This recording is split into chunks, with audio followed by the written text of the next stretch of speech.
Before we begin with our district attorney speaking, we want to take a moment of silence to remember all the lives that have been lost to domestic violence. Every year, Mujeres Unidas holds their annual candlelight vigil, and this year wasn't an exception. We had 5 people that lost their lives here in Hidalgo County, and I know that this affects the entire region, the entire state, and the entire United States. So let's bow our heads a little bit for a moment of silence for all our victims that lost their lives.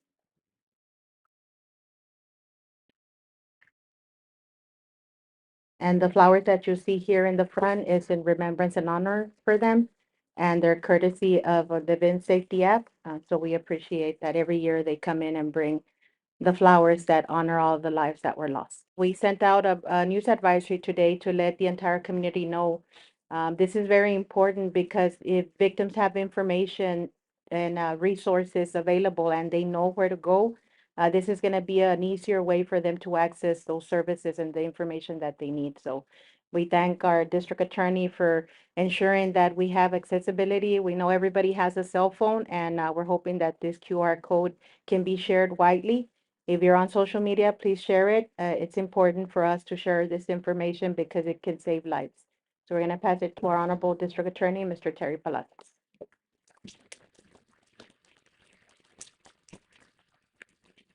First of all, good morning, and thank you for showing up.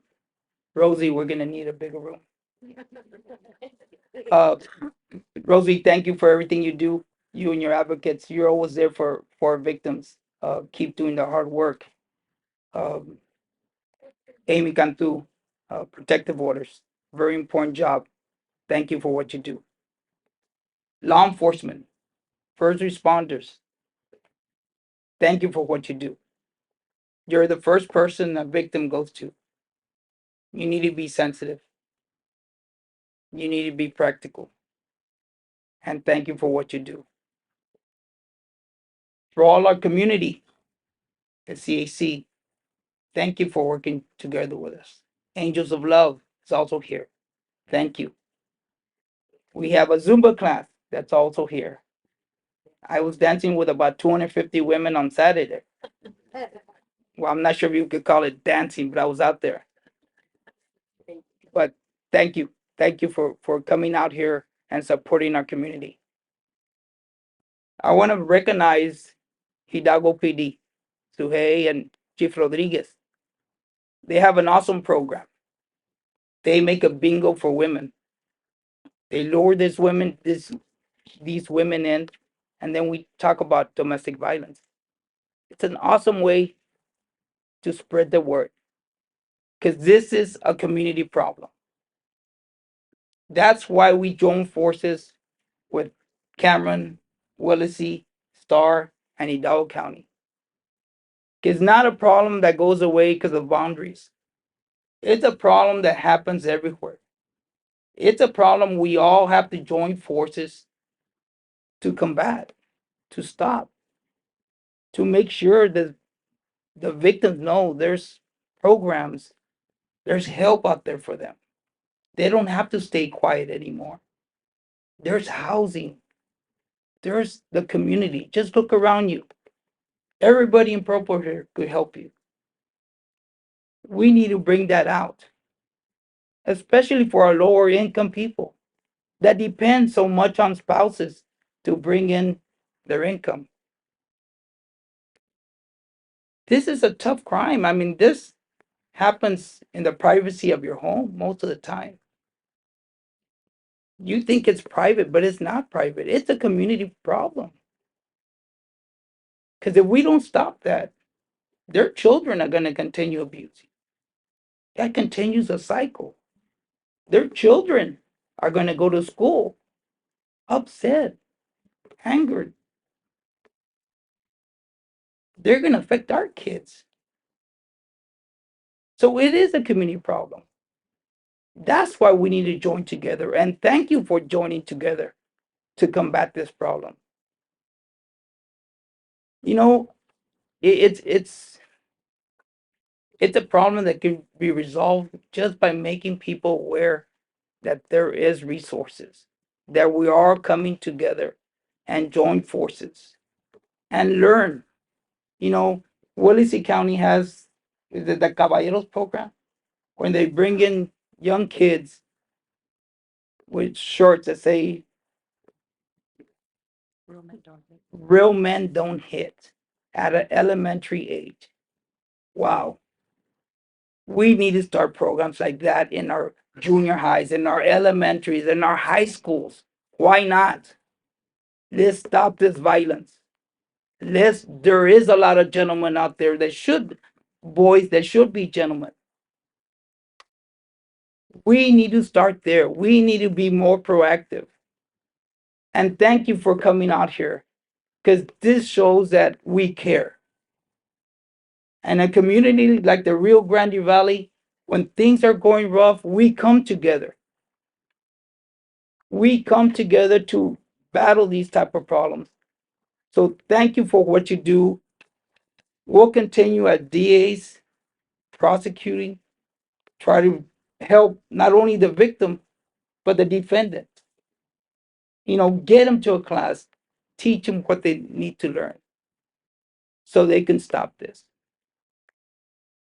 Show our victims that they are valuable. They are somebody. What are we doing here this morning?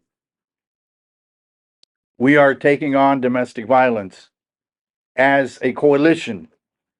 What you see here is the DA from Hidalgo, from Willacy, from Starr County, and myself from Cameron County. We've come together for two reasons. Number one, for the symbolism that it represents. The four DAs from the Rio Grande Valley have come together to send the word out that domestic violence is a priority. It's an important case. It's a priority because it has to be, because it strikes at the family, it strikes at the family unit, at the heart of the family. And that's what we're about.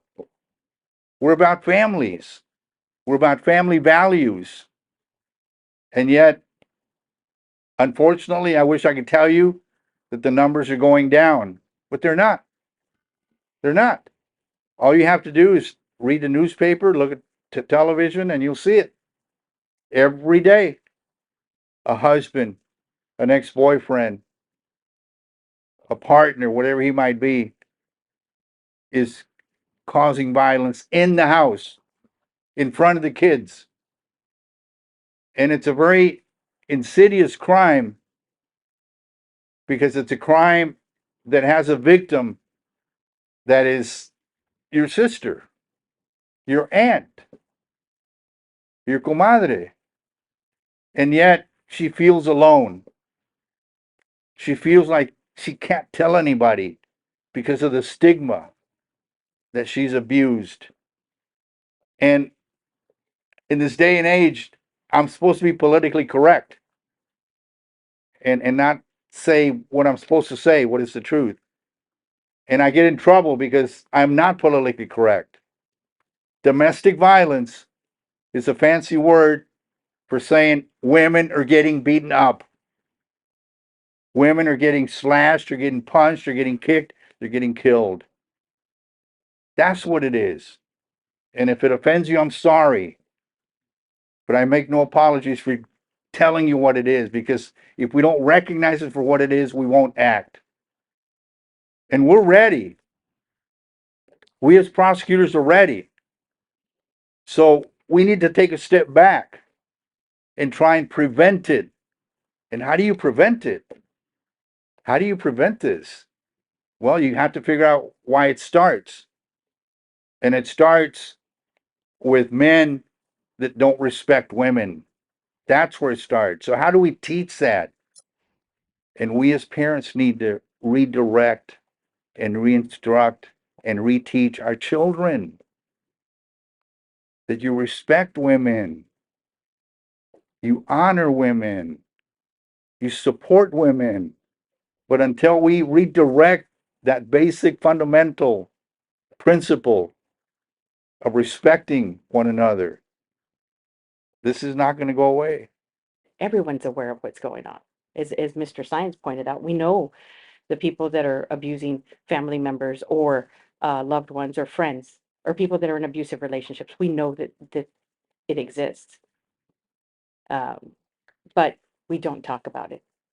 Maybe 20 years ago, I would say that a lot has changed in 20 years, but I would say that maybe about 20 years ago, this type of event would be unheard of, because how dare we even talk about the subject? We would not do this in public because it was something that you sought help in private, because that's how it was treated. So I applaud these efforts that we are coming forward and we're speaking about this disease, incurable disease that we have within our communities. But when we have that captive audience, let's talk to them about domestic violence. We know that from there, teen dating violence occurs, substance abuse problems, problems in the home. We know that it triggers other problems within our community. There's nothing better than a healthy family, and having that healthy family unit that can, from there, continue to provide and be part of our community. That's what we want. We want good members of our community. And we do that by creating that healthy family. I've been wearing this all month. Between getting ready for our trials, we've been going out and speaking to the public in different events about domestic violence, the scourge of domestic violence. And I'm so proud to be a part of this group. First of all, I want to thank law enforcement, all of you here who are on the front lines that was mentioned earlier, because I realize that whenever you respond to a domestic violence call, it's probably one of the most dangerous responses that you can respond to. And I know that we have lost lives, law enforcement lives, for law enforcement officers who have responded to domestic violence calls. So thank you so much for all you do as law enforcement. I also want to thank all the advocates that are here, all of the different groups that assist the victims of domestic violence. When we think of domestic violence, a lot of times we think of slapping, hitting, kicking, punching, control. You know, one of the things that we preach is love is, or violence and control are not synonymous with love. But I was at this conference in Roma, and we in Stark County alone, over the last couple of decades, have lost 19 people to homicides. And those homicides are directly linked to domestic violence. So domestic violence doesn't always end up with the perpetrator in jail for slapping or hitting the spouse or the partner, but many times it's for taking their lives. And so this is an extremely important issue.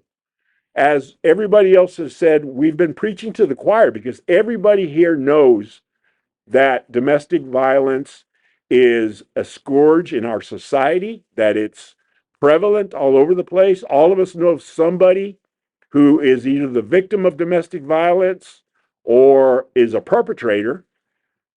We need to speak out. We need to talk to children. We need to talk to young people. We need to try and make a dent in this problem. Talk to people. If you know a victim, talk to that victim. If you have a relative or a friend who is a victim, let them know there is help. If you have a young person who you can see is heading in that direction, try and help that young person. And let's start programs that bring civility to our society, teach young people how to behave, and make a dent in domestic violence.